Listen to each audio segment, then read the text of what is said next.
একটা জিনিস কি জানেন, আমি নিজে নিজে অনেক চিন্তা ভাবনা কইরা অনেক দিন অনেক কিছু চিন্তা করলাম, অনেক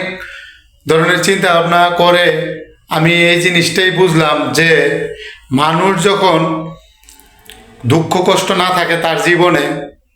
জীবনে যদি কোনো অভাব না থাকে, তার জীবনে যদি কোনো কষ্ট না থাকে, তার জীবনে যদি কোনো কিছুর যে কি অপূরণত না থাকে, তার জীবনে যদি সব পূরণ হয়ে যায়, সব পূরণত থাকে, সেই লোক আল্লাহ সুবহানাহু ওয়া তাআলাকে মনে রাখে না এবং আল্লাহকে ডাকে না। তাই যে লোকের অভাব আছে, সেই লোকের অভাবগ্রস্ত মানুষ যারা, তারাই আল্লাহকে বেশি ডাকে। তাই আমাদের